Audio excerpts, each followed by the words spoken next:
आणि मी रामनाथ भोजने, अखिल भारतीय आदिवासी विकास परिषद नवी दिल्ली मुंबई विभाग यांच्या वतीने खऱ्या अर्थानं महाराष्ट्रामध्ये आणि भारत देशामध्ये आज खऱ्या अर्थानं आदिवासींचा हा जागतिक दिन मोठ्या प्रमाणामध्ये संपन्न आणि साजरा होत आहे। त्याचप्रमाणे कल्याण डोंबिवली महानगरपालिका आणि मुंबई शहरामध्ये सुद्धा मोठ्या प्रमाणामध्ये या ठिकाणी साजरा होत आहे।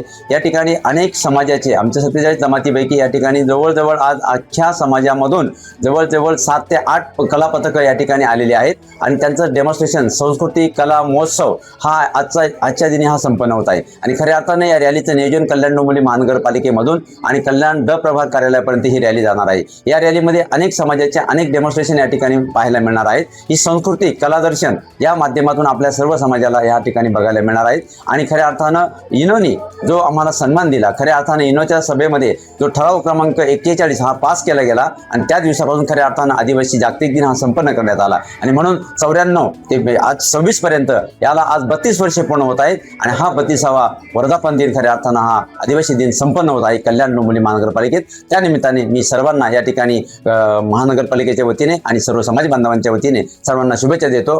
सर्वांना जय जोहार, जय आदिवासी। आज कल्याण डोंबिवली महानगरपालिकेत मोठ्या उत्साहात हा जागतिक आदिवासी दिन साजरा करत आहेत। त्यासाठी सगळ्या नागरिकांना सर्व तमाम जनतेला माझ्याकडून व आमचे 2 नगरसेवक आहेत, नगरसेवक आपले भांगले साहेब, किरण भांगले साहेब, नगरसेविका शीतल भंडारी मॅडम, आम्हा तिघांकडून सर्व कल्याण डोंबिवली महानगरपालिकेतील जनतेला जागतिक आदिवासी दिनाच्या खूप साऱ्या शुभेच्छा। आज आपण तुम्ही बघत आहात की जेव्हा सकाळी बऱ्याच ठिकाणी प्रोग्राम्स होते ते अटेंड करून आली, त्यानंतर आपले इथे आपलं महानगरपालिकेत आपण वंदन केलं। त्याच्यानंतर आम्ही यात्रेमध्ये आलोय। इथे खूप सुंदर असे प्रोग्राम्स केलेले आहेत, चालू आहेत। आता तुम्ही बघू शकता की चालू आहे, डान्स वगैरे आहेत आणि सगळ्या संस्थेमार्फत जे आमच्या संस्था आहेत आदिवासींच्या, त्या कल्याण डोंबिवलीतील महानगरपालिकेतील ज्या संस्था आहेत त्यांच्या वतीने हा प्रोग्राम करतो आहोत आपण। त्यानंतर इथून आम्ही एक छोटंसं असं वृक्षारोपण करणार कार्यक्रम आहोत।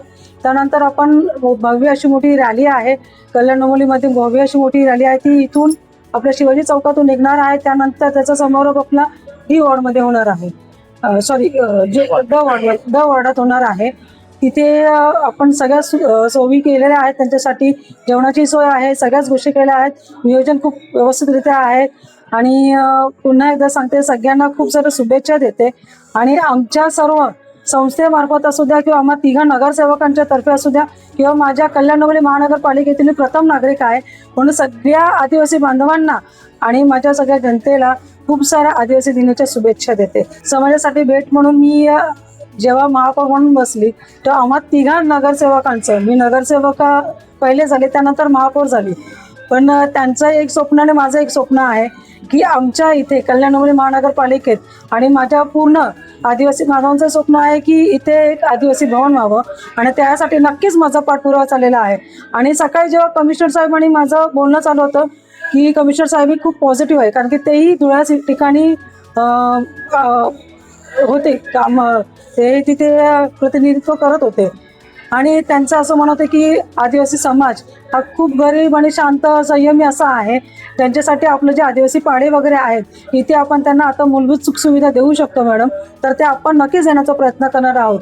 त्याच्यानंतर आम्ही हे झालं 15 ऑगस्ट नंतर आमचं असं चाललं की जे पाडे आहेत तिथे आपण फिरून त्यांना जे सुखसुविधा आहे, जसं पाण्याची सुखसुविधा, त्याच्यानंतर त्यांना आपण लाईट्स, स्ट्रीट लाईट्स वगैरे आपण त्यांना देऊ शकतो। यावेळी 15 ऑगस्ट नंतर तिथे पाणी दौरा करून आपण त्यांना नक्की देण्याचा प्रयत्न करणार आहोत। आज जागतिक आदिवासी दिवस निमित्त मी आपल्या क्षेत्रात, आपल्या राज्यात आणि आपले देशभरातील जेवढे आदिवासी बांधव आहेत त्यांना मी हार्दिक शुभेच्छा देतो। आज KDMC क्षेत्रातही आपल्या आते रंगमंदिरला सकाळपासून विविध कार्यक्रमही आदिवासी दिवस निमित्त आयोजित करण्यात आले।